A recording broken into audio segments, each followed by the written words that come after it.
മഹാദുരന്തമാണ് ഉണ്ടായിരിക്കുന്നത്. ഏറെ ദൗർഭാഗ്യകരമായിട്ടുള്ള കാര്യം, എണ്ണം തിട്ടപ്പെടുത്താൻ ഇപ്പോഴും കഴിഞ്ഞിട്ടില്ല. എനിക്ക് കിട്ടിയ വിവരം അനുസരിച്ച് ഇന്നൊക്കെ രാവിലെ ഞങ്ങൾ ക്ഷേത്രത്തിൽ തിരുവമ്പാടിയിൽ കണ്ട ചില തിരുവമ്പാടിയിലെ പൂരത്തിന് വേണ്ടി ഉത്സാഹം നടത്തുന്ന യുവാക്കൾ അവരിവിടെ വന്നിരുന്നു എന്നാണ് ഇപ്പോൾ അറിയപ്പെടുന്നത്. അപ്പോൾ അങ്ങനെ നോക്കുകയാണെങ്കിൽ ദുരന്തത്തിൻ്റെ വ്യാപ്തി വളരെ വലുതാണ്. ചില ആളുകൾ പറയുന്നു 45 പേർക്ക് വേണ്ടി ഭക്ഷണം കൊണ്ടുവന്നിരുന്നു എന്ന് പറയുന്നു. അപ്പോൾ വെടിക്കെട്ടിൻ്റെ പണിശാലയിലുള്ളവർ മാത്രമല്ല, ക്ഷേത്ര കമ്മിറ്റിക്കാർ ചില ആളുകൾ എത്തിയിട്ടുണ്ട്. അപ്പോൾ എണ്ണം തിട്ടപ്പെടുത്താൻ കഴിഞ്ഞിട്ടില്ല. ശരീരാവയവങ്ങൾ ഈ പാടത്തിൻ്റെ പല ഭാഗത്തു നിന്ന് കിട്ടുന്നു. ഒരിക്കലും ചിന്തിക്കാൻ പോലും കഴിയാത്ത, എന്നാൽ ഒന്നും ചെയ്യാൻ കഴിയാതെ നിസ്സഹായരായി നോക്കി നിൽക്കുന്ന ഒരവസ്ഥ, നോക്കി നിൽക്കേണ്ടി വരുന്ന ഒരവസ്ഥ.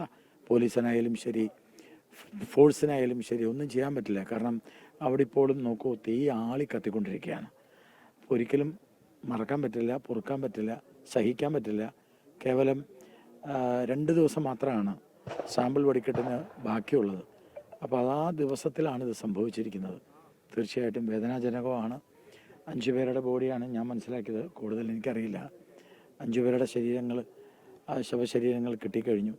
കൂടുതൽ പേരുണ്ടാവാതിരിക്കട്ടെ എന്ന് നമുക്ക് പ്രാർത്ഥിക്കാനേ പറ്റൂ. പക്ഷേ കിട്ടുന്ന കണക്കുകളും കിട്ടുന്ന അറിവുകളും അനുസരിച്ച് 40-ന് മുകളിൽ ആളുകൾ അതിലുണ്ട് എന്ന് പറയപ്പെടുന്നു. എന്തായാലും ഏറെ ദുഃഖകരം എന്നല്ലാതെ കൂടുതലൊന്നും പറയാനില്ല.